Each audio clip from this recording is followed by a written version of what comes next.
드립니다. 오늘 본문 말씀은 여러분들이 다 잘 아는 말씀이에요. 이 내용을요, 그죠? 바닷가에서 밤새도록 고기를 잡았는데 하나도 못 잡았어요. 빈 헛수고만 했어요. 그리고 아침녘에 이제 바닷가에서 그물 씻고 있고 거기 주님이 오셨고 많은 무리들이 함께 모였고 주님이 베드로의 배에 잠깐 오르셔서 그리고 이제 무슨 말씀을 하셨는지 뭐 설교하셨겠죠. 성경 공부를 하셨든지. 그리고 난 이후에 베드로에게 깊은 데로 가서 그물을 던지라고 말씀에 의지해서 내가 순종해서 가서 던져보겠다고. 그리고 던졌는데 이게 웬일입니까? 뭐 어마어마하게 고기가 잡혔습니다. 그리고 나서 베드로가 주님께로 다시 돌아와서 나는 죄인입니다. 나를 떠나소서. 뭐 이런 이야기예요. 이 내용 여러분들이 아마 다 잘 아실 것 같아서 그냥 대강 넘어갔는데, 자, 이 이야기를 저는 여러분이 뭐 한 절 한 절 보기보다는 그냥 이렇게 머릿속에 하나의 장면으로, 무슨 영화의 한 장면 혹은 뭐 드라마라도 좋고요, 그렇게 이해를 해주셨으면 좋겠어요. 혹시 오늘 이야기 처음 듣는 분 계세요? 뭔 얘기예요, 목사님? 무슨 얘기인지 처음 들어요. 혹시 솔직하게 손 들어보세요. 아니죠? 할렐루야. 설교하기가 쉬워졌습니다. 우리가 너무나 익히 잘 아는 이런 본문이고 잘 아는 장면이기 때문에, 수없이 들어왔던 본문이기 때문에 우리들이 조금 더 선입견을 버리고 한번 이 말씀을 한번 바라봤으면 좋겠다. 첫 번째 우리 생각할 것은 이 모든 장면이 우리에게 너무 익숙하지만 상황적으로는 참 맞지 않는 그런 이야기다라는 것을 알 수 있어요. 왜 그러냐 하면, 첫 번째, 예수님이 지금 그물을 씻고 있는 베드로와 그의 일행들에게 찾아오신 이야기거든요. 그리고 이렇게 고기를 잡으라고 얘기하셨는데, 예수님의 전직은 목수예요. 목수가 어부한테 고기를 이렇게 잡아라 저렇게 잡아라 하는 거는 좀 말이 안 맞겠죠. 그죠? 어머니들이 밥하는데 생전 부엌에 한 번도 안 들어본 남편이 와서 거긴 참기름을 쳐야 돼, 거긴 아니야, 소금을 넣어야 돼, 만약에 이런다면 콧방구도 안 낄걸요. 웃기고 있네죠. 그죠? 지금 그런 상황이라는 거죠. 또 하나, 때가 맞지 않는데요, 타이밍이. 왜냐하면 저는 고기 잘 몰라요, 잡는 거. 근데 낚시하시는 분들 보면 되게 밤에 가시더라고요. 그래서 새벽쯤 많이 잡힌대요. 근데 지금은 어떤 때예요? 밤이 다 지나고 새벽도 지나고 그리고 이제 아침, 글쎄 우리식으로 따지면 오전 8시에서 9시 사이쯤 되지 않을까요? 어쩌면요. 그리고 이제 다 장사 다 접었고요. 그리고 배는 이미 바닷가에 댔고 그리고 그물 씻고 있어요. 참 허탈한 기분으로 씻고 있다. 또 하나, 깊은 데 가서 던지래요. 근데 깊은 데 고기가 잘 없다고 그러더라고요. 이런 것도 안 맞고요. 또 하나, 제일 제가 마음에, 저 같으면 참 순종하기 어렵겠다 하는 게 바로 뭐냐면, 지금 이때에 여러분 생각해 보십시오. 밤새도록, 자, 고기를 잡으러 나갔는데 밤새도록 고기가 참 많이 잡혀서 밤새도록 수고한 사람과 밤새도록 빈 그물질로 밤을 보낸 사람과 누가 더 피곤할까요? 빈 그물질이 훨씬 피곤할걸요. 훨씬 지치고. 자, 밤새도록 헛수고했어요. 그리고 이제 아침에 와서 정말 빈 그물을 씻고 있는 거죠. 뭐 정말 해초 같은 거, 쓰레기 같은 거 막 걸려 있는 거 다 또 씻어 놔야 내일 또 나갈 수 있으니까 이제 그런 마음으로 씻고 있는데 도로 나가라고. 그죠? 아침부터 일어나서 뭐 애들 씻기고 입히고 학교 보내고 막, 그리고 우는 애들 막 젖 먹이고 기저귀를 갈고 뭐 그냥 치우고 뭐 난리도 아니죠. 애들 키워보면 우리 이문석 목사님네, 제가 뭐 같이 살아보지는 않았지만 거의 전쟁일걸요. 매일매일 6명. 와, 무섭죠. 애들 밥 먹고 나면 설거지가 얼마나 나올까. 그죠? 정말 무섭죠. 빨래 벗어나 보세요. 감당이 안 됩니다. 하루 종일 막 해서 다 걷어내고 애들 다 씻겨서 그리고 잠옷 갈아입혀서 겨우 한 놈씩 재웠습니다. 이제 다. 그러고 나면 엄마는 거의 뭐 녹초. 그런데 밤늦게 들어온 목사님이 밥 차려달라 그러면 죽이고 싶지 않을까? 어쩌면 그런 기분 아닐까요, 지금요? 지금 아침녘에 지금 그물 씻고 있는데 도로 나가라고. 정말 이해가 안 되죠. 그런데 오늘 성경 말씀에 뭐라고 말씀합니까? 시몬이 대답하여 이르되 우리들이 밤이 새도록 수고하였으되 잡은 것이 없지만은. 밤새 헛수고했어요. 밤새 고생했어요. 그러나 아무것도 얻은 게 없어요. 그런데 뭐라고요? 말씀에 의지하여. 따라합시다. 말씀에 의지하여. 예, 말씀에 의지해서 내가 그물을 내리겠대요. 참 저는 이 말씀이 말씀에 의지하라는 말이 우리 모르는 말도 아니고 어려운 말 아닌데 이 말같이 중요한 말이 없겠다 싶었어요. 여러분, 예, 모든 상황이 맞지 않아요. 그런데 말씀에 의지해서 여러분 우리 성도님들 와서 이렇게 예배드리고 말씀을 듣습니다. 또 평소에 말씀을 우리가 묵상을 하고 늘 대합니다. 예, 그런데 말씀은 말씀대로 듣지만 상황이 있어요. 현실이 있고 내가 알고 있는 경험이나 상식이 있어요. 예, 근데 어떨 때 보면 말씀이 좀 안 맞는 것 같아요. 요즘에는요. 그러면 그냥 듣고 끝나요. 예, 근데 그 말씀이 상황보다 내 이성보다 내 상식이나 경험보다 크게 들리면 어떨까요? 그러면 말씀에 순종하겠죠. 모든 게 안 맞는데 말씀이 크게 들리면 되는 거 아니에요? 예, 나는 그런 의미에서 우리 사랑하는 성도님들 한 분 한 분이 정말 여러분에게 하나님의 말씀이 그렇게 크게 들리기를 주의 이름으로 축원합니다. 예, 저는 그 경험이 있어요. 1986년 6월이에요. 제가 평신도 때예요. 사업을 조그만하게 하나 준비를 했어요.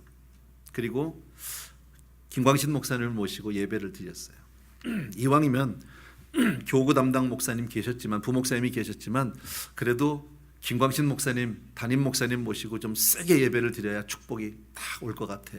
그래야 비즈니스가 잘 될 것 같았어요. 그래서 정말 어려운 목사님 시간을 뺏어서 예배를 초청했고요. 그리고 우리 가족들 또 구역 식구들 한 자리에 다 모였어요. 그리고 예배 드리고 나서 이제 사업의 문을 열려고 그렇게 했습니다. 저의 기대가 어땠을까요? 정말 그 예배를 통해서 하나님의 축복을 정말 내게로 이 사업장으로 그렇게 끌어들이고 싶은 게 제 간절한 소망이고 여러분들도 그 입장 되면 똑같겠죠. 그래서 예배가 시작이 됐습니다. 여러분도 아시지만 신방 예배라는 게 그렇게 긴 시간을 요하는 것도 아니고요. 대단히 큰 설교를 하는 것도 아닙니다만은 목사님의 말씀 한 절 한 절이 한 말씀 한 말씀이 저에게는 얼마나 소중했는지 몰라요. 그런데 중간에 신방 설교에 느닷없이 우리 목사님이 김광신 목사님이 저를 향해서 이런 이야기를 하셨어요.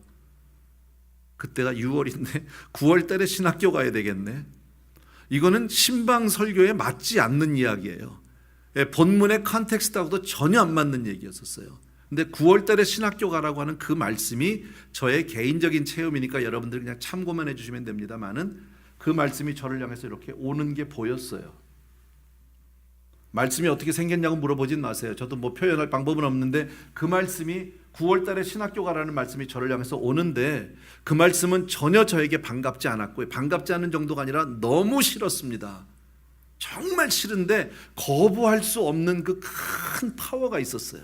뭔지 모르는데 도저히 거기서 그 자리에서 싫어요, 노, 이렇게 얘기할 수가 없어서 그 힘에 눌려서 어쩔 수 없이 아멘을 했어요.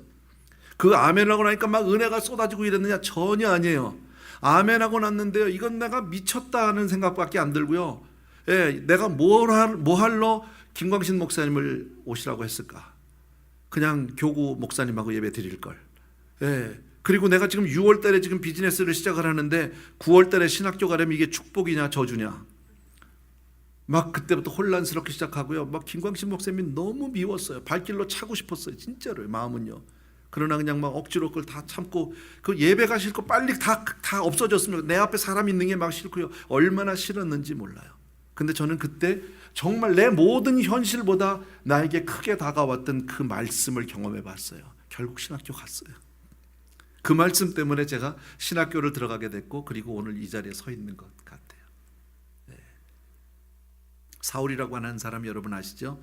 예수 믿는 사람들 교회를 핍박하기 위해서 공문을 받아서 다메섹으로 향하던 도중에 주님의 음성을 듣습니다. 많은 사람이 같이 있었지만 오직 사울에게만 들렸고요. 사울은 뭐라고요? 사울아 사울아 내가 어찌하여 나를 핍박하느냐? 나는 내가 핍박하는 바로 그 예수라고. 여러분 그 말씀이 사울에게 크게 들리고 그가 바울이 됐어요. 모든 상황은 아니에요. 모든 상식, 경험, 이성 다 아니에요. 근데 주의 말씀이 크게 들리면 순종할 수 있다는 거예요. 삶이 달라질 수 있다는 거죠. 구약에도 보면 이사야라고 하는 선지자가 나오는데 여러분 아시는 대로 하나님이 누가 우리를 위하여 갈고 못 들은 척해도 돼요. 누가 듣겠지 얼마든지요. 근데 그 음성이 이사야에게 너무 크게 들리는 거죠. 거부할 수 없는 거예요. Here I am. 제가 여기 있습니다. Lord send me. 나를 보내주소서. 왜 꼭 내가 해야 합니까? 내가 아니라도 되는데. 근데 나에게 주신 음성으로 들리는 그 하나님의 크신 음성이 있다라는 거예요. 여러분, 신앙은 그런 것 같아요. 사실 우리가 신앙생활하면서 때로는 정말 하나님의 말씀이 신앙이 어쩌면 현실과는 조금 맞지 않는 것 같은 그런 괴리감을 느낄 때가 많이 있죠. 그럼에도 불구하고 하나님의 음성이 나에게 크게 들리면 순종할 수 있다라는 거예요. 여러분은 정말 주님을 믿습니까? 별로 대답을 안 해요. 안 믿는 분들만 오고 계셨나요? 잘 모르겠는데 여러분 정말 하나님을 믿습니까? 네, 그래요. 맞아요. 믿으니까 와 있죠. 여러분 한 분 한 분이 다 믿음 가운데 이 자리에 계신 줄로 믿습니다. 자, 우리가 보통 누군가를 믿는다고 얘기할 때 우리가 그 믿는다는 것은 그분의 외모를 믿는다는 뜻은 아닙니다. 그죠? 그분의 어떤 뭐 학력을 믿는다, 학식을 믿는다 그런 것도 아닙니다. 인격을 믿는다고 하는 건 뭡니까? 그분은 그분이 하신 말을 반드시 지킨다 그런 얘기죠. 자, 여러분이 임은성 목사님을 이제 담임 목사님으로 그렇게 이제 믿고 있는데 여러분이 믿는 것은 임은성 목사님의 무슨 외모를 믿는 건 아닙니다. 뭐 임은성 목사님 뭐 돈이 많아서 뭐 돈도 없지만 그런 말도 아니고요. 사회적인 지위를 믿는 것도 아니고요. 단지 하나 뭐예요? 나는 우리 목사님을 믿어. 이 이야기는 우리 장로님을 믿어. 그 이야기는 우리 장로님은 한번 하신 말씀은 꼭 지키시는 그런 분이야. 그분의 인격을 믿어. 그 말씀 아니에요? 그렇다면 우리가 하나님을 믿는다는 것은 뭘 믿는 겁니까? 여러분, 하나님이 하신 말씀을 믿는다 그 얘기예요. 여러분, 하나님의 말씀은 신실하고 그 말씀을 믿으시면 한번 아멘. 예, 맞아요. 너무너무 감사하죠. 하나님을 믿는 거죠, 여러분. 자, 그런데 우리가 정말 믿는다고 하면서도 때로는 하나님을 온전히 믿지 못할 때가 얼마나 많은지 몰라요. 한 가지 예를 들어서 여러분의 믿음을 한번 제가 체크업을 한번 해드리겠습니다. 오해는 하지 마십시오. 저는 오늘 뭐 헌금 설교하러 온 거는 아닙니다만은, 자, 하나님의 말씀을 우리가 믿는 것을 하나님을 믿는다고 하는데 우리 가운데 분명히 11조 생활을 하시는 분도 있고 그렇지 못한 분도 계실 겁니다. 다 했으면 좋겠지만, 근데 왜 못할까요? 못하는 분은요. 또 어떤 분은 못하는 것을 자기가 11조 생활을 하지 않는 것에 대해서 그것을 정당화 혹은 합리화를 하기 위해서 여러 가지 이유를 들어. 그건 뭐 구약 때나 있었지 요즘에 누가 신약 때 그건 그렇지 않아. 율법적으로 그렇게 할 필요 없어. 뭐 이렇게 얘기하는 분들도 목사님들 가운데도 계세요. 근데 no matter what 상관없이 가만히 생각해 보라고요. 하나님을 믿는다는 것은 그분이 하신 말씀을 정확히 내가 믿는 건데 성경 말씀에 11조에 대한 말씀을 우리가 다 알아요. 들어봤어요. 말라기에 있는 말씀 뭐라고요? 너희가 11조를 해서 보래요. 나를 시험해 보래요. 하나님이 직접 말씀하셨어요. 네가 나를 테스트해 보라는 거죠. You can test me. 내가 반드시 지켜주겠다. 내 창고가 곡간이 차고 넘치도록 내가 붓지 아니하나 봐라. 무슨 말입니까? 개런티 그 얘기 아닙니까? 내가 개런티 하겠다. 네가 그렇게 11조 생활하면 내가 책임져 주겠다. 이 말씀이 100% 믿어지면 할까요? 안 할까요? 그잖아요. 왜 대답들을 안 하세요?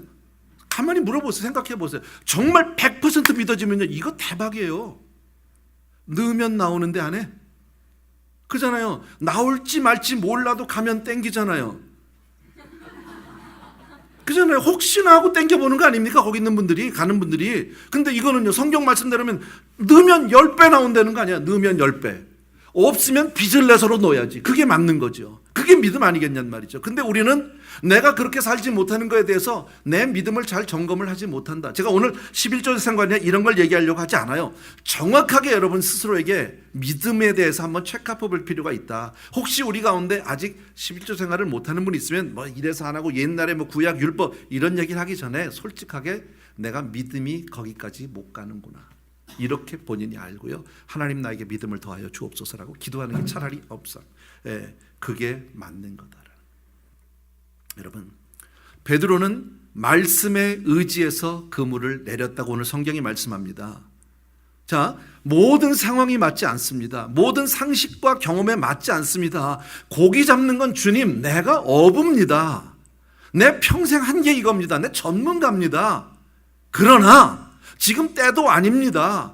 내가 밤새도록 해봤는데 아무것도 얻지 못했으나 이 바다에는 오늘 고기가 없습니다.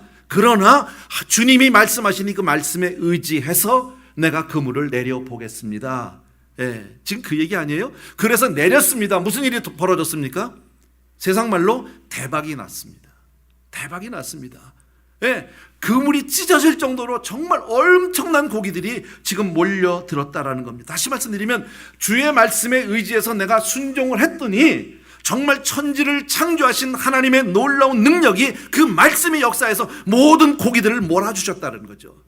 우리는 모르지만 하나님이 말씀하시기를 온 그 물고기들에 지금부터 너희는 모여들어라. 지금 다 저 그물로 들어가라. 그래서 막 모여드는 것 같은 거 아니에요? 예. 그래서 엄청난 고기를 잡았어요. 여러분, 하나님 오늘도 살아계신 줄로 믿습니다. 예. 근데요, 이 얘기가 제가 한국 가서 비슷한 얘기를 들었어요. 한 몇 년 전에 한국판 베드로의 기적. 예, 여러분 쉽게 나중에 인터넷 들어가서 찾아보시면 돼요. 한국판 베드로의 기적 이렇게 찾아도 나오고요, 포항 돌 횟집 이렇게 찾아도 나오고 뭐 다 나와요. 근데 제가 한 7, 8년, 한 6, 7년 전인 것 같아요. 한동대학을 한번 간 적이 있었어요. 한국에 가서 갔다가 그날 김용길 그 총장님 계실 텐데 만나서 이야기를 하고, 그리고 저녁에 장로님이 그러더라고요. 오늘 저녁은 제가 좀 대접을 할 테니까 꼭 잡수고 가셔야 된대요. 그러자고. 그랬더니 어디론가 찾다 오늘 조금 멀리 갑니다 하더니 바닷가로 가셨어요. 그리고 저를 데리고 간 곳이 그 바닷가에 있는 돌 횟집이었었어요. 그리고 가서 이제 음식을 시켰는데 뭐 별거 없었어요. 무슨 물회라고 하는 그런 뭐 이렇게 그 음식을 하나 시켰는데, 근데 오늘 제가 여기를 목사님을 모시고 온 이유가 있습니다. 그래요, 장로님이. 그래서 왜요? 그랬더니 이 주인, 이 돌 횟집 주인을 만나보셔야 된다는 거예요. 그리고 주인을 불렀어요. 그 주인은 왔는데 그냥 뭐 시골 사람 같이 생긴 분이 한 분 나오더라고요. 그러더니 장로님이 소개를 하면서 미국에서 오신 목사님인데 집사님 간증을 좀 하라고.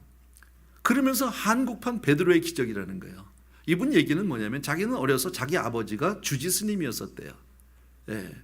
그런데 자기는 어려서 동네 친구들 따라서 교회를 다니다가 자기는 예수를 믿게 됐고, 뭐 어쨌든 긴 시간이지만 자기 부모님들을 결국은 기도로 전도로 해서 예수를 믿게 했대요. 주지스님이 이제 예수 믿는 사람이 됐죠. 그리고 시골 교회에 그 회계 집사를 13년간을 섬기셨어요, 이분이요. 예. 하나님의 그 정말 축복이 그에게 임해서 하나님이 그에게 그 횟집을 할 수 있는 은혜를 주셨어요.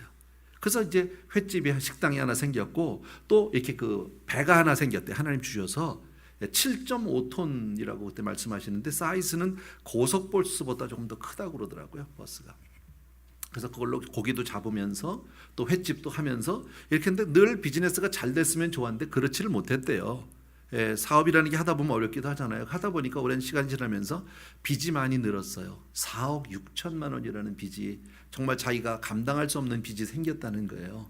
예, 그래서 정말 그것 때문에 정말 고민도 많이 하고 정말 많이 힘들었는데 하나님 앞에 기도하면서 이런 기도를 했대. 자기가 당시에 그 섬기던 교회는 다 노인들밖에 안 계시고요, 자기들 부부가 제일 젊었다는 거예요, 그 교회에서. 예, 근데 뭐 자기도 그렇게 경제적으로 어렵고 노인들은 더더욱이나 뭐 경제력이 없으니까. 근데 교회가 오래돼 가지고 교회 지붕이 다 새는 거예요, 비가 오면. 그래서 하나님 앞에 이런 기도를 했어요. 하나님, 정말 제가 빚이 있어서 내가 어떻게 할 수가 없다. 교회를 위해서 이 교회 좀 내가 수리하고 이 건축을 좀 돕고 싶은데 나에게 여력이 없으니까 하나님 빚을 갚아주시면 내가 이 교회 건축을 하겠다고 그렇게 이제 서원을 했습니다. 그렇게 이제 기도를 했는데 비즈니스는 여전히 안 돼요. 근데 마침 동네 사람들이 또 같이 이제 뭐 식당도 하고 어업 하시는 분들이 계시잖아요. 근데 이제 그분들이 뭐라 그러냐면, 김 사장, 그러면 안 된다고, 그렇게 힘들게. 지금 잘 안 되는 게 그 용왕님이 노하셔서 그러는 거라고. 예, 그러니까 용왕님께 제사를 지내야 된다. 근데 예수 믿는 집사가 제사를 지낼 수도 없고 용왕을 찾을 수는 없잖아. 예, 그래서 이제 담임 목사님한테 신방 신청을 했습니다. 그래서 목사님이 영문도 모르고 찾아오셨더니 이 집사님이 목사님을 모시고 배로 갔습니다. 자기 배로. 그리고 배를 타고 바다로 조금 나갔습니다.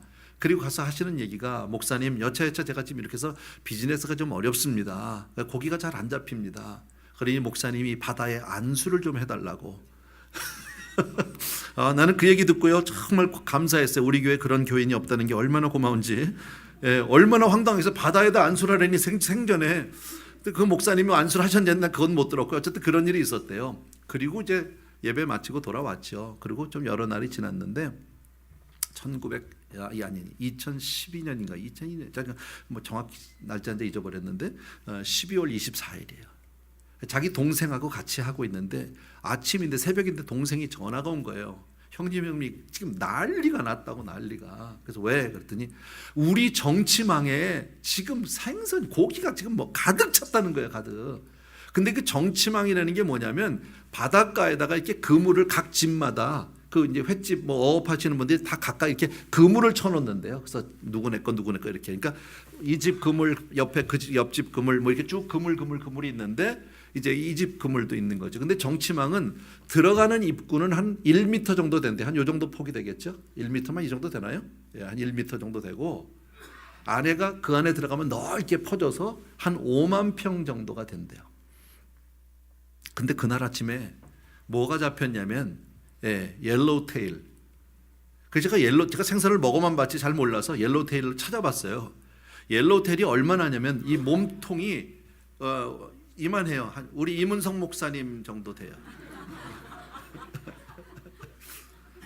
길이는 1m 50에서 2m 정도니까 한 이 정도 보시면 되겠죠. 생선이 한 마리가 5,000마리가 들어왔어요. 그 안에. 엄청난 거 아니에요? 그래서 그거를 가지고 와서 경매를 했더니 그리고 얻은 수입으로 11조를 하고 남은 돈이 4억 6천이었었어요. 그래서 빚을 싹 갚았어요. 근데 빚은 갚았는데 교회 건축하겠다고 그랬잖아. 그죠? 교회 건축할 돈이 없는 거야. 그래서 자기가 서원을 했으니까. 그래서 이분이 하는 말이 그래서 자기가 어떻게 했냐면 빚을 얻었대. 은행 가서 론을 얻어서 대출을 얻어가지고 2억을 얻어서 교회 건축을 했다는 거예요. 그런데 그로부터 얼마 뒤에 불과 며칠 뒤에 그 자기 그물에 또 걸린 게 있는데 밍크고래가 2마리가 들어와 있는 거예요. 저는 밍크고래가 어떻게 생겼는지 몰라요. 근데 밍크고래라니까 뭐 이쁘게 생겼는지 그건 모르겠는데 그것도 또한 기적이 뭐냐면 그 밍크고래가 그물로 들어올 수는 있다는 거죠. 근데 들어와서 나가려고 거기서 몸부림을 치면 그물이고 뭐고 다 찢어지고 끝난다는 거지. 근데 그 고래가 하나도 아니고 2마리가 쌍으로 들어와서 거기 들어와서 자고 있는 거야. 아무것도 안 하고. 그래서 그거 팔아서 또 다 갚고. 놀라운 일 아니에요? 근데 이분이 그래요. 목사님, 정말 놀라운 게 그건 정치망이 우리 집 정치망도 있고 그 옆집도 있고 그 옆집도 계속 정치망이 쭉 붙었는데 놀라운 건 옆집에 어느 집도 생선 한 마리도 안 들어가고 우리 집만 5,000마리가 들어왔다는 거예요. 어떻게 이럴 수가 있느냐? 그러면서 그래, 목사님 진짜 기적은요. 생각해 보시라는 거예요. 정치망 들어가는 입구가 1m인데 생선이 이만하잖아요. 그러면 1m짜리의 그 입구로 들어가려면 잘하면 한 마리, 아주 잘하면 2마리가 탁 비비고 옆으로 틀고 들어오면 2마리 들어오는 거야. 그러면 5,000마리가 자기네 그물로만 들어오면요. 줄 서야 돼. 생각해 봐서요. 몇 시간을 줄 서서 들어와야 돼. 딴 집으로 안 가고. 이게 있을 수 있는 이야기라는 거예요. 저는 그 얘기를 듣는데 막 정말 전율이 느껴지더라고요. 그 이후에 그분이 그런 간증을 많이 하셨나 봐요. 근데 그 횟집 바로 옆에 공터가 빈터가 하나 있었는데 어느 날 손님이 오셔서 이런 얘기 저런 얘기를 했는데 그분이 얘기하는 게 그러냐고. 정말 사실은 내가 이 옆집 이 땅의 주인이 나라고. 근데 나도 예수 믿는 사람인데 집사님한테 그렇게 해서 교회를 건축하고 했다니까 내가 이 땅을 집사님께 드릴 테니까 지금은 그분이 장로님 되셨어요. 드릴 테니까 알아서 쓰시라고 해서 그것을 팔아서 은퇴 목사님들을 위한 그 주택을 그때 마련한다는 얘기까지 들었어요. 지금 뭐 더 하고 있는지 그것까지는 제가 모르겠고요. 어쨌든 그래요. 제가 무슨 말씀을 드리려고 하냐면 오늘 베드로의 이야기와 굉장히 흡사하잖아요. 어떻게 보면요. 자, 그런데 베드로가 아까 얘기했던 뭐 얘기는 어렵지 않습니다만 모든 상황이 맞지 않고 이성적으로 경험적으로 맞지 않습니다. 그런데 주님의 말씀이 그에게 크게 들렸다는 거죠. 뭐 크게 들렸다는 얘기가 성경에는 없지만 저는 그렇게 이해를 했어요. 하나님 말씀이 크게 들리면 갈 수 있잖아요. 도무지가 안 되는 거예요. 여러분, 그잖아요. 내가 정말 너무너무 힘들어요. 사업이 힘들어요. 질병이 들었어요. 병원에 가도 안 되고 약을 먹어도 안 되는데 그때 교회 와서 엎드리는 사람도 있어요. 뭐 교회 와서 기도한다고 뭐가 됩니까? 그런데 거기에 길이 있다고 매달려질 수 있단 말이죠. 왜? 그게 나에게 크게 들리니까. 자, 그렇게 해서 대박이 났다는 거예요. 말씀에 순종해서 대박이 났다. 이게 대부분의 사람들이 원하는 복입니다. 맞죠? 네. 그런데 저는 여기서 한 가지 퀘스천을 던지고 싶은 거예요. 이게 진정한 축복일까? 만약에 그게 예수 믿는 우리들이 바라는 진정한 축복이라면 예수 믿지 않는 세상 사람들이 바라는 복과 무슨 차이가 있나요? 안 믿는 사람들도 다 원하는 건 그거 아니에요? 세상에서 성공하고 부자 되고 풍요해지고 그거 아니에요? 근데 예수 믿는 우리도 하나님을 이용해서 우리도 부자 되고 성공하고 풍요해지는 게 만약에 우리가 바라는 복이라면 차이점이 아무것도 없다라는 거예요.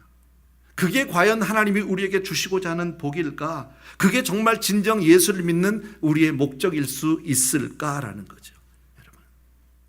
그런데 그 이후에 아까 읽었던 우리 본문 그 뒤에 그러니까 이후의 이야기를 보면 조금 우리 상식에 맞지 않는 대목이 나오기 시작을 합니다. 예, 바로 뭐냐면 8절 말씀을 보십시오. 누가복음 5장 8절 말씀을 같이 한번 읽읍시다. 다 같이 읽습니다. 시작. 시몬 베드로가 이를 보고 예수의 무릎 아래 엎드려 이르되 주여 나를 떠나소서 나는 죄인이로소이다. 자, 이 고백은 언제 나온 고백이냐면 막 대박을 친 이후에 나온 고백입니다. 지금 엄청나게 기적적으로 많은 고기를 잡고 난 이후에 베드로가 하는 고백인데 상식적으로 맞지 않아요. 저와 여러분이 지금 이런 경험을 했다면 뭐라 그럴까요? 만약에 지금 이렇게 많은 고기가 잡혀서 막 대박이 나면 뭐라고 얘기할까요? 주님 너무 감사합니다. 할렐루야. 뭐 영광을 돌리든지 아니면 조금 더 나가면 주님 정말 나하고 앞으로 이거 계속합시다. 계속합시다. 그래서 우리 세계 선교도 하고 뭐 이렇게 나가야 되는 거 아니에요? 근데 지금 베드로는 뭐라고요? 나를 떠나라는 거예요. 상식적으로 이렇게 고백할 수 있는 사람이 있을까요? 없다라는 거예요. 자, 5절 말씀을 한번 보십시오. 주님이 너 이제 깊은 데로 가서 그물을 던져라고 말씀한 게 4절이에요. 깊은 데 가서 던져라. 그랬더니 5절에 뭐라고 그랬냐면 제가 읽습니다. 그냥 시몬이 대답하여 이르되 선생님 우리들이 밤이 새도록 수고하였으되 잡은 것이 없지만 그랬어요. 자, 그리고 나서 8절에 아까 읽었지만 거긴 뭐라고요? 주여 나를 떠나소서라고 고백을 했단 말이지. 그러면 5절과 8절 사이에 있는 내용은 뭐예요? 사건은 대박이에요. 성공이에요. 그죠? 5절과 8절 사이는 대박인데 5절에서는 주님을 누구라고 부르고 있습니까? 호칭을요. 선생님이라고 부르는데 8절에서는요. 주님으로 바뀌어 있다라는 거예요. 인생의 진짜 참복은 주님을 주님으로 만나는 거예요. 여러분, 주님을 그냥 위대한 분, 그분은 대단한 분, 능력 있는 분, 우리의 병 고쳐 이게 아니라 그분이 나의 주님 되기를 주의 이름으로 축원합니다. 이게 진짜 복이다라는 거예요. 그래서 베드로는 어쩌면 주는 그리스도시요 살아계신 하나님의 아들이라는 고백을 제일 먼저 하게 됐는지도 모르겠어요. 주님을 그때까지 제자들이 따르는 예수님은 어떤 예수님입니까? 막연하게 대단한 분입니다. 저분 쫓아가면 뭔가 될 것 같고 저분 쫓아가면 성공할 것 같고 그래서 따르던 제자들이 베드로는 그 사이에 이 기적을 체험하면서 누구를 보게 됩니까? 주님이라는 걸 알게 됩니다. 밤새도록 내가 그물을 던졌는데 나는 한 마리도 잡을 수가 없었어요. 분명히 내가 아는 상식, 내가 아는 경험에는 이 바다에는 고기가 없어요, 오늘은요. 그런데 주의 말씀에 순종했더니 고기를 모아주셨어요. 무에서 유를 창조하신 하나님, 천지 만물을 주관하는 하나님을 발견하게 된 줄로 믿습니다. 그래서 뭐라고 고백합니까? 나를 떠나소서 나는 죄인으로소이다라고 고백합니다. 여러분, 사람은 다 자기 의의를 가지고 살아요. 다 자기는 괜찮다고 생각해요. 나만큼 살라고 생각하고요. 정말 나 정도만 살면 그래도 세상에서 괜찮은 사람이라고 스스로 위로하고 자위하면서 살아요. 모든 사람이요. 그렇게 우리도 살았어요. 그런데 어느 날 우리가 주님을 주님으로 만났을 때 어떤 변화가 생겼습니까? 나도 모르게 죄인이라는 고백이 나왔습니다. 그래서 눈물을 콧물로 주님 앞에 회개로 시작한 게 우리의 참 신앙생활 아닙니까? 여러분, 저는 오래전에 트레스테아스를 많이 섬기면서 그때 참 많이 불렀던 찬양이 있었습니다. 멀고 험한 이 세상길, 소망 없는 나그네 길, 그런 찬양이 있습니다. 근데 그 찬양의 후렴 부분에 가면 이런 고백이 있습니다. 아버지를 만났을 때 죄인임을 깨달았네. 언제 우리가 죄인임을 깨닫습니까? 진짜 내가 죄인이라는 것을 언제 깨닫습니까? 아버지를 만났을 때다라는 거예요. 여러분, 지난 금요일 날 저녁에 제가 여러분과 잠깐 나눴던 말씀을 이렇게 해보면 빛 대신 예수님 앞에 우리의 인생이 드러나면 그 빛 앞에 내 인생을 그냥 내려놓으면 맑게 보이는 거예요. 나의 더러움, 나의 음란함, 나의 그 정말 이 타락함, 모든 것이 다 있는 대로 드러나서 평소에는 괜찮았어요. 인격으로, 나의 사회적인 지위로, 외모로 모든 것을 다 덮고 그렇게 괜찮은 척 살아왔는데 하나님 앞에 나가보니까요, 어쩔 수 없는 죄인이라는 것을 깨닫게 되더라라는 거죠. 그래서 뜨거운 눈물로 주 앞에 나가는 것, 정말 하나님 앞에 내가 죄인됨을 깨닫는 자가 바로 진정한 복을 받은 자인 줄로 믿습니다. 여러분, 그렇게 고백하고 나니까 주님이 그 다음에 하신 말씀이 있죠. 우리가 잘 아는 대로요. 무서워하지 말라. 이제후로는 내가 사람을 취하리라. 주님이 주신 말씀이에요. 나를 떠나라고, 나는 죄인이라고 고백한 베드로에게 두려워하지 말래, 무서워하지 말고 이제부터 너는 사람을 취하리라. 다른 말로 바꾸면 두 단어로 사명입니다. 사명을 주셨다라는 거예요. 여러분, 참된 인생은, 인생의 참된 목적은 주님을 만나고 사명을 깨달은 이후부터예요. 그게 없는 인생은 이 세상에서 아무리 화려하게 살고 아무리 높아져도 다 헛된 인생이에요. 무엇을 위해서 살아가는지 몰라요. 여러분, 세상에서 가장 많은 부귀와 영화를 누렸고 정말 가장 많은 것을 받았던 솔로몬의 고백 아닙니까? 세상에서 성공하면 그게 정말 성공일까요? 제가 아까 일부 때 그런 말씀을 드렸어요. 여기 시애틀의 자랑 아마존이 있잖아요. 그 회장님 얼마나 돈 많이 번 사람입니까? 전 세계에서 가장 성공한 사람의 대명사입니다. 근데요, 이혼했잖아요.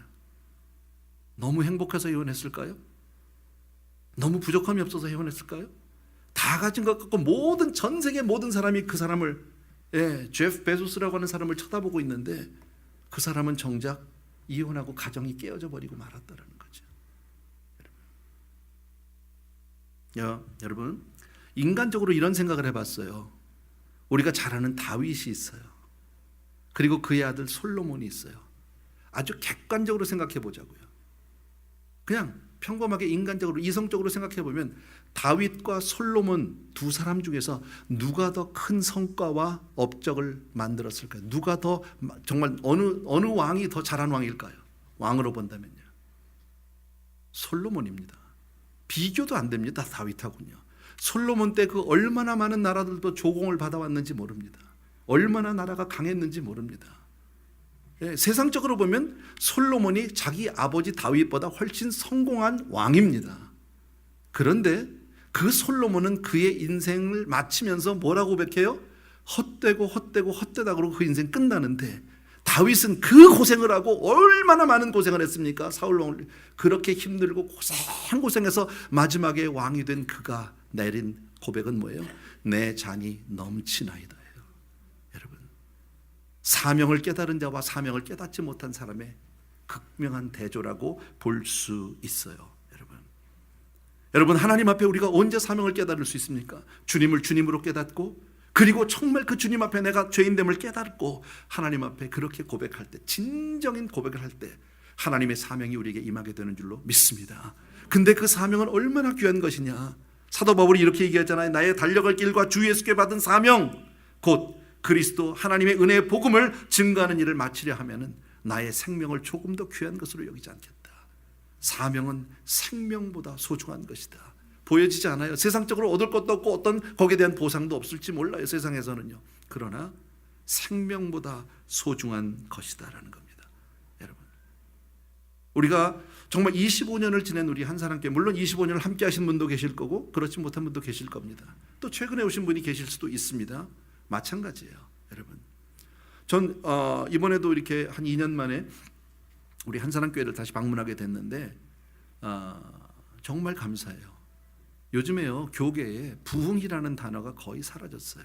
성장 거의 사라졌어요. 현상 유지하기도 어려워요. 대부분의 교회들이 다 줄어들었어요. 과거같이 기독교가 세상에 어떤 영향력을 끼치지 못하는 세대예요. 그런 세대에 우리 한사람교회가 성장하고 있고 부흥하고 있다는 것은 하나님의 특별한 관심과 사랑이 부어지고 있다는 거예요. 여러분은 지금 그 역사의 현장에 계신 것을 정말 감사하셔야 된다는, 아멘입니까 여러분? 근데 여러분이 정말 부하고 교회가 더 커지고 더 많은 사람이 모이고 하나님의 목적이 그것일까요? 절대 아니다라는 거예요. 사명이라는 거예요. 우리 한사랑교회를 통해서 이 지역사회를 깨우고 정말 이 워싱턴주를 깨우고 시애틀을 깨워야 되는 사명이 있을지도 몰라요. 세계 선교를 위해서 여러분들의 정말 힘껏 하나님이 기대하시는 바가 있을지도 모르겠어요. 또 하나 너무너무 감사한 것은 그 사명으로 살려고만 하면 하나님은 사명을 감당하는 사람에게 사명을 다하기까지는 절대 죽지도 않아요. 사명의 사람 한 사람 때문에 나라가 살기도 하고 나라가 망하기도 하잖아요. 요셉 한 사람 때문에 애굽이 잘 됐어요. 애굽이 정치를 잘해서 잘 된 게 아니에요. 하나님의 사람 애굽, 그 요셉 한 사람 때문에 애굽이 잘 됐다는 것 너무너무 잘 알잖아요. 전 비행기를 좀 자주 타는 편인데 타면서 꼭 그런 생각합니다. 내가 뭐 비행기 점검 상태 저 잘 모릅니다. 가끔 보면 떨어지잖아요. 뭐 내가 조종사를 만난 적도 없고 그분의 건강 상태도 모르고 알아요. 조종하다 갑자기 심장마비로 갈지 아니면 뭐 기계가 고장이 날지 뭐 몰라. 근데 한 가지 이유가 있어요. 기도해요. 하나님, 이 비행기가 내가 무사히 목적지까지 무사히 도착하게 해달라. 그리고 비행기는 좀 잘 쉬게 해달라고. 왜? 나는 가서 할 일이 있으니까. 내가 한사랑교회 가서 설교해야 되니까. 사명이잖아. 하나님이 함께 해주시고 지켜줄 줄로 믿어요. 그리고 이제 한 바퀴 돌아보죠. 속으로. 이렇게 돌아보면서 속으로 그래요. 다 내 덕에 살았다. 성경을 보면 여러분, 사도 바울이 로마로 가는 길에 유라굴로라는 큰 광풍 허리케인을 만나잖아요. 그래서 다 죽겠다 살겠다 뭐 이러는데 바울이 뭐라고 얘기합니까? 어젯밤에 하나님이 나에게 말씀해 주셨다는 거죠. 입에 절대로 빠지지 않는다. 절대로 입에가 파손되지 않는다. 단 입에서 한 발자국 나가면 그 사람은 죽는다. 절대 떠나지 마라 얘기하잖아요. 그 배가 누구 때문에 안전한 겁니까? 사도 바울 한 사람 때문에, 기도하는 사명의 사람 한 사람 때문에. 왜? 내가 너를 로마까지 보내서 이 복음을 전해야 한다는 한 가지 사명 때문에 그 배가 안전하듯이 여러분 한 사람 때문에 여러분의 커뮤니티가 안전해지길 바라고, 여러분 한 사람 때문에 시애틀이 안전해지기를 바라고. 아멘입니까 여러분? 그런 사명의 사람들이 되길 주의 이름으로 축복합니다. 오늘 말씀은 전혀 어렵지 않을 겁니다. 여러분 다시 한번 기억해 주십시오. 하나님의 말씀이 첫째는 크게 들려야 돼요. 다 아는 말씀이에요. 모르지 않아요. 성경 말씀 우리가 큐티하고 보면서 여러분들이 새롭게 뭐 몰랐던 말씀보다는 수없이 들었던 말씀이 있지만 문제는 뭡니까? 그게 나에게 주시는 말씀이냐는 거예요. 그 말씀 들려지면 그 다음에 순종하는 거예요. 대박이 나고 안 나고는 둘째 문제고, 중요한 것은 바로 내가 그리할 때 주님을 주님으로 깨닫게 되고 내 자신이 하나님 앞에 어떤 사람이라는 것을 죄인임을 깨닫고, 그리고 나면 하나님이 나에게 사명을 주세요. 아멘입니까 여러분? 그런 복된 한 사람 한 사람 되길 주의 이름으로 축원합니다. 잠깐 기도하겠습니다. 사랑하는 우리 아버지 하나님, 정말 귀한 하나님의 교회, 우리 한사랑교회에서 특별히 오늘은 25주년을 감사하고 기념하는 그런 주일입니다. 우리에게 또 한 번 주의 음성을 주셔서 우리 귀한 성도님들 한 분 한 분이 주의 음성을 듣고 정말 그 말씀 앞에 무릎을 꿇고 내 자신을 발견하고 하나님 주시는 사명으로 사는 그런 사람 되게 해달라고 이 시간 말씀 주셨습니다. 아버지, 한 분 한 분 그런 은혜 허락하여 주시옵시고 주의 말씀 깨닫고 순종하는 사람들 다 될 수 있도록 은혜 베풀어 주시옵소서. 감사하고 예수님의 이름으로 간절히 축복하고 기도합나이다. 아멘.